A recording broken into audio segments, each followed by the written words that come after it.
Israel और Iran में ceasefire के बावजूद एक दूसरे पर बमबारी जारी है। माना यह जा रहा है कि ईरान को मुहर्रम की 10वीं तारीख का इंतजार है। 6 जुलाई को जैसे ही नेतन्याहू अमेरिका की उड़ान भरेंगे, ईरान जोरदार प्रहार कर सकता है। ईरान के पास हमले के अलावा अब कोई विकल्प नजर नहीं आ रहा। अमेरिका से नेतन्याहू को एक बार फिर हमले की छूट मिली तो खामनेई मुश्किल में पड़ जाएंगे। इसीलिए माना यह जा रहा है कि इस बार खामनेई चूकने वाले नहीं हैं। वो पहले इजराइल पर हमला कर सकते हैं। ईरान यह भी कह चुका है कि अब की बार अगर युद्ध हुआ तो वो आर पार वाला होगा। ईरान के सर्वोच्च नेता खामनेई डरे हुए हैं, इसीलिए क्योंकि नेतन्याहू 6 जुलाई को अमेरिका जा रहे हैं और ऐसा कहा जा रहा है कि नेतन्याहू वहां ईरान पर हमले की अनुमति मांग सकते हैं। इसीलिए खामनेई पहले ही वार करने की तैयारी में है। माना जा रहा है कि 6 जुलाई को ईरान में यौम आशुरा मनाया जाएगा। बात आज ईरान इजराइल की करते हैं।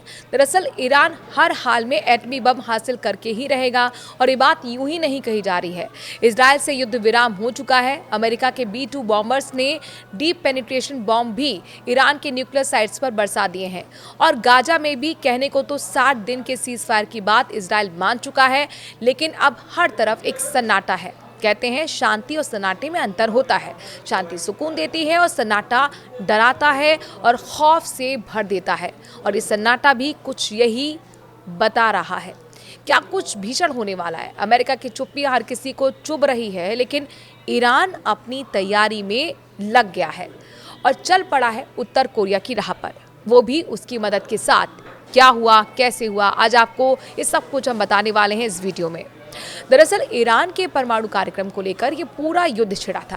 पहले अमेरिका ने ईरान के साथ बात की, एक नहीं 5 बार बात की, तो दूसरी तरफ इजराइल को हमला करने की हरी झंडी थमा दी।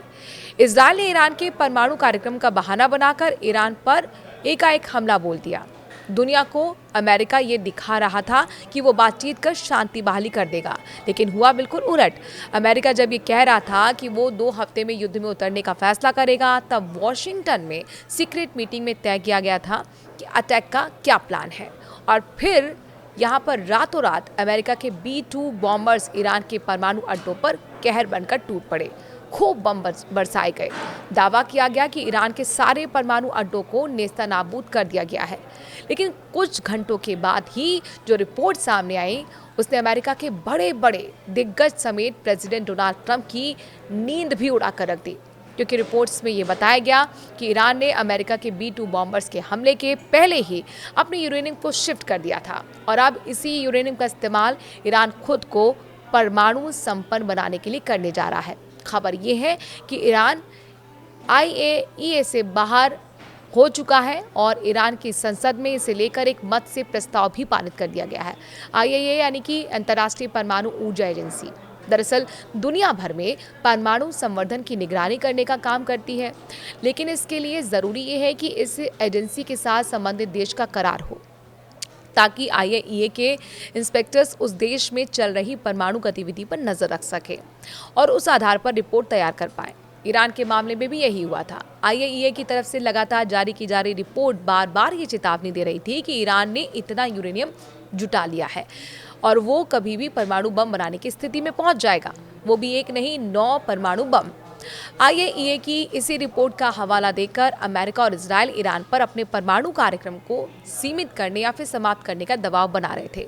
लेकिन जब इजराइल ने ईरान पर हमला बोला था, तभी ईरान के संसद की तरफ से बयान निकलकर सामने आया था कि ईरान को IAEA से बाहर निकल जाना चाहिए और अब ईरान ने यही किया, यानी कि IAEA के साथ सहयोग न करने का फैसला कर लिया है।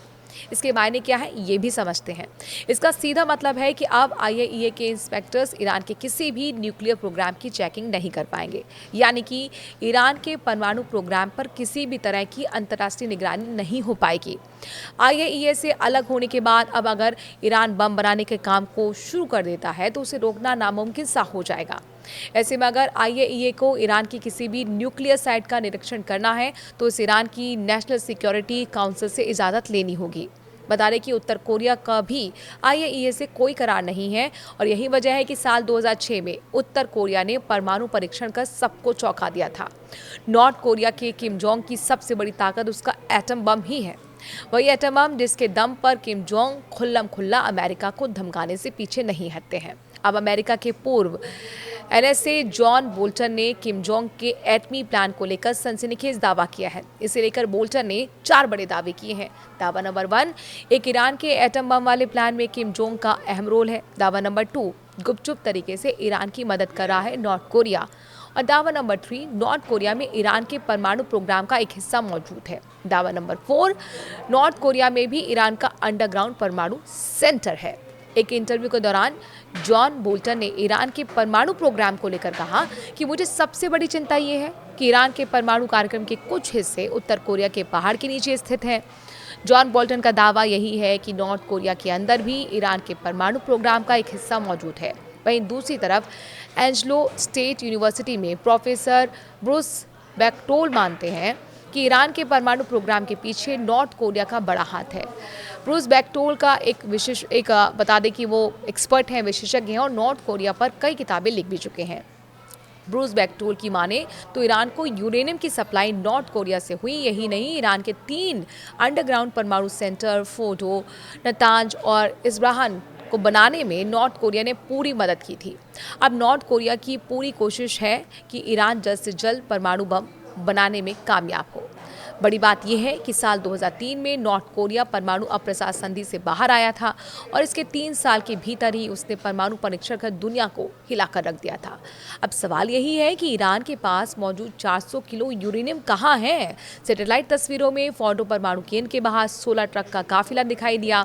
आशंका जताई गई कि इन्हीं ट्रकों के जरिए यूरेनियम को शिफ्ट कर दिया गया था। उधर अमेरिका के उपराष्ट्रपति जेडी वेंस ने कहा है कि हमले से पहले गायब हुए 400 किलो यूरेनियम के बारे में ईरान से बात होगी। अगर ईरान के न्यूक्लियर प्रोग्राम को देखें तो 3 मुल्कों का हमेशा साथ मिला, चीन, नॉर्थ कोरिया और रूस। चीन की मदद से ईरान का सबसे बड़ा परमाणु रिसर्च कॉम्प्लेक्स इस्फहान 1984 में बना। चीन ने 3 रिएक्टर सप्लाई किए। नॉर्थ कोरिया ने परमाणु केंद्र पर अंडरग्राउंड सुरंगों के डिजाइन और निर्माण में मदद की, जबकि रूस के सैकड़ों परमाणु वैज्ञानिक आज भी ईरान के परमाणु केंद्र में काम कर रहे हैं। आज नॉर्थ कोरिया के पास 50 परमाणु बम हैं। दूसरी तरफ नॉर्थ कोरिया की ईरान के साथ लंबी दूरी की मिसाइलों के निर्माण को लेकर पार्टनरशिप है। यही वजह है कि दुनिया भर के तमाम एक्सपर्ट मानते हैं कि इस वक्त सिर्फ और सिर्फ किम जोंग ही खामनेई के एटमी बम वाले सपने को पूरा करवा सकते हैं।